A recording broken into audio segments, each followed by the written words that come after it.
Happy late birthday, Blu-ray.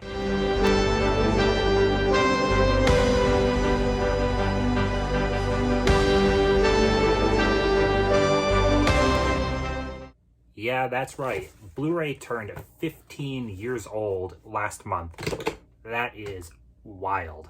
I'll tell you, I've been in this since the beginning, and it does not feel like it's been 15 years.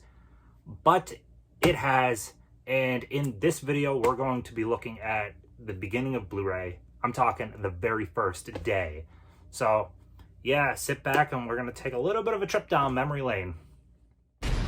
Are you ready to rock? With pristine 1080p picture, superior high-definition surround sound. Okay, so Blu-ray discs came out June 20th of 2006. Jeez, I was only a year out of high school at that point. But yes, they came onto the market in the summertime of 2006, and HD DVD was on the market in April 18th of 2006. By that time, HD DVD already had 30 titles on the market, and they had a player that was on the market at $4.99. Blu-ray, though, comes in to the market with only 7 titles on that day and a player that is $1,000. You'd think right from this get-go that Blu-ray is kind of in for some problems, but obviously they're not. But we're going to take that trip all the way back to 15 years ago, and we're going to look at the first wave of titles that came out, the stuff you could buy on day one, and we're going to take a look at the very first Blu-ray player that arrived on the market, and that is the Samsung BDP 1000. So why don't we start along with the titles that came out first? So as I said, there were 7 titles on the market on day one. We had 3 studios over in the Blu-ray camp, 3 over in the HD DVD camp, and if you weren't in it this time, it was pretty crazy because you had major studio movies on each side being exclusive to their formats. You had HD DVD over here, 30 titles at the time. They had Warner Brothers, Universal, and Paramount. They had massive studios. And then over in Blu-ray, they had Sony, they had Fox, and they had Disney. You had all the time, there was constantly stuff coming to HD DVD that wasn't coming to Blu-ray and vice versa. It was pretty crazy, so I was pretty deep into both formats. But coming to the market on June 20th was 7 titles, but the Blu-ray player didn't come until June 25th. So to me, June 25th is the real launch because you couldn't do anything with these discs until then. But June 25th, you walk into a Best Buy or a failing Circuit City. Circuit City is going out of business. And you'd be able to walk out with 50 First Dates, The Terminator. This disc was so bad it ended up having to be recalled. This is an awful transfer. This is a terrible, terrible disc. And I actually rebought this just for the purpose of this video and kind of for the nostalgia. I wanted the original launch lineup. You also had House of Flying Daggers, Underworld Evolution, Hitch, which is funny, I just opened this up. This was a sealed copy. I previously had Hitch, but I ended up rebuying it a couple of years ago. This was a sealed copy from 2006. This hasn't been redone before. You have Fifth Element. This is another terrible transfer. This one was redone. And you have Triple X. So, yeah, coming to the market in 2006, those were your choices. That's not exactly knocking it out of the ballpark. I mean, Terminator is your best one, but Terminator wasn't a good disc to show Blu-ray off. So, it's a little bit of a stumble out of the gate, but obviously they made it up, that's for sure. So you're standing there in Best Buy. You're looking at the movies like, oh, geez, which of these ones do I want to buy? At $40 each at the time, I mean, $40 in 2006. You're trying to decide, geez, do I want Triple X? Do I want Fifth Element? Gee, I don't know.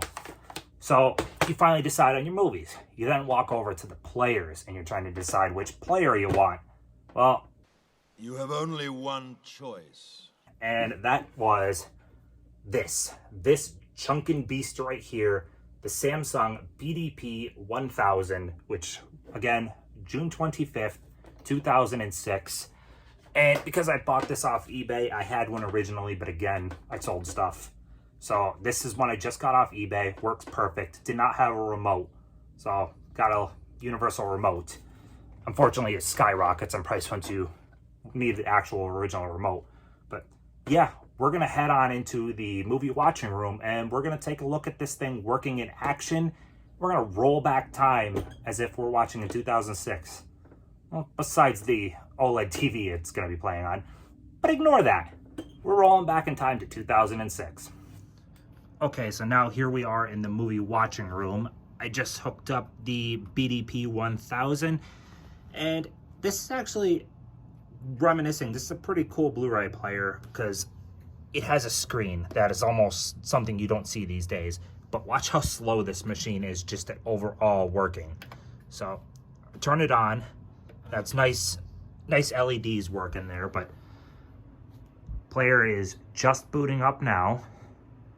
Just overall, everything about this player is just slow. But back in June of 2006, this thing was revolutionary. It was absolutely incredible to be a part of Blu-ray and HD DVD from the beginning. It would be a separate video. Watch out there. But here is my first HD DVD player from that time period too. This was on the market earlier in the year. This followed up, but the video is about this and the beginning of Blu-ray. But yeah, so the player is all booted up. We're now going to open the tray, which it's all kind of just the slow operating, but we're going to pop in 51st Dates. Watch it there, buddy. Let's see. She's curious here. Grab 51st Dates. There we go. Watch out. And you'll see how slow it is to load. It's amazing nowadays when you pop something in, it's like boom, it just works. But it was a little slower back then. Very cool though to add this to the collection just because this is the beginning of Blu-ray. It's just very, very cool. I wish I still had my original player, but you know, I sell things and all that, but this one's staying in the collection. Again, loading.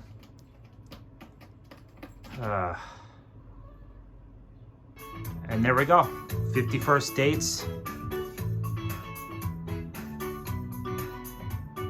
Let's see what they had for special features, because I haven't watched this disc in eons. Not too much to it. But yeah, we have back in June 25th of 2006, you could have came home with your $1,000 player down there and your $40 movie and been watching 51st Dates in high definition. How cool is that? 15 years, absolutely incredible. Okay, so I wanted to show this too. I just skipped forward to a random scene in the movie here. And like I mentioned before, I love this. Almost nothing does this. I loved having a running time of where I am in the movie. So that's a very cool older feature that just Blu-ray players don't have much these days. It would tell you here you're outputting in 1080p. It's a Blu-ray disc. Beginning of the movie. You were able to pause with the player itself. Skip forward.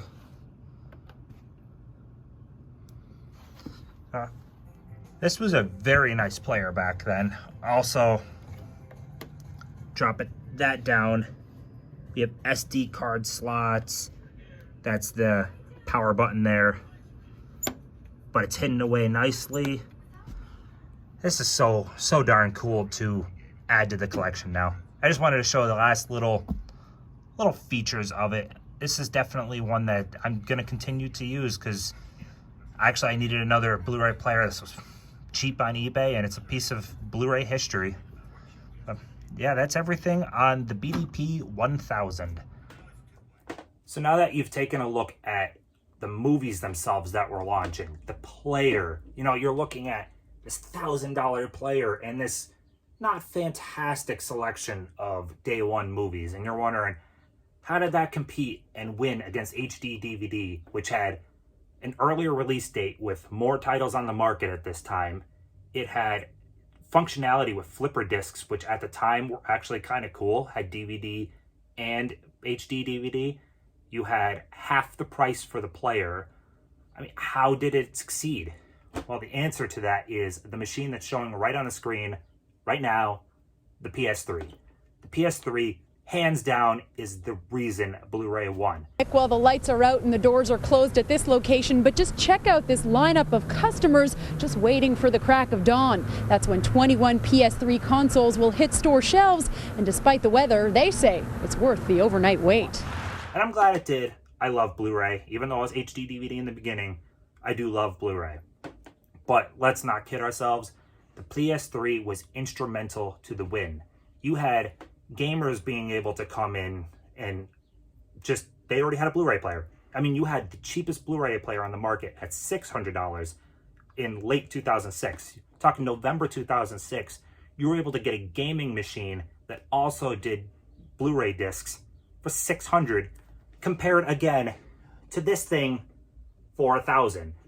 Yes, standalone players will always do better, but you cannot beat the value that the PS3 offered at the time. And another one I'm going to show, which is really cool, is towards the beginning of Blu-ray, they also offered this right here, which was a pack-in movie with many PS3s. So people were able to get, I mean, Will Ferrell in 2007, big name. You were able to get a Will Ferrell movie packed in with a PS3, and you were able to get to see Blu-ray firsthand what it could do. So this movie, as silly as Talladega Nights is, and the PS3 are a huge reason for the success of Blu-ray. Obviously, also studios leaving HD DVD and going to Blu-ray cemented it, but studios left because they saw the markings on the wall. You couldn't compete. The Xbox 360 did not have the player built in. The Xbox 360 HD DVD player was separate.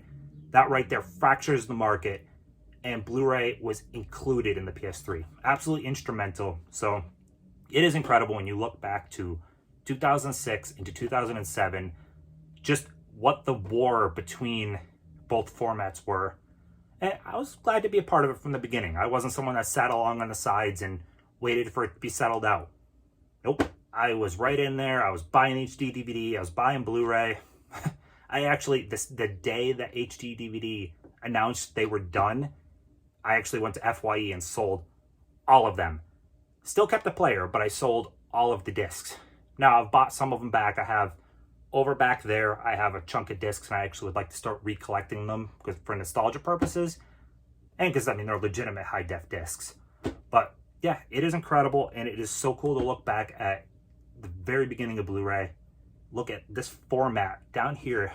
This 15 years. Crazy.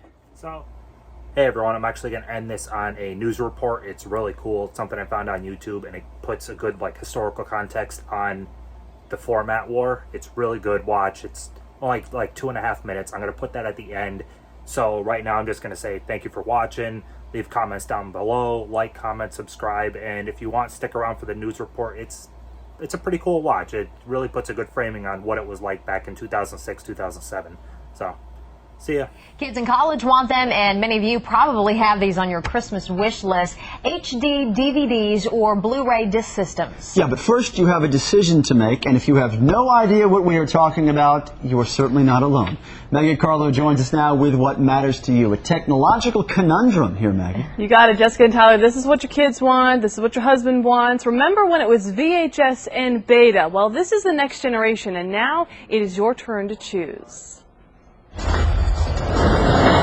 See for yourself. There's nothing quite like the crystal clear picture quality of Blu-ray.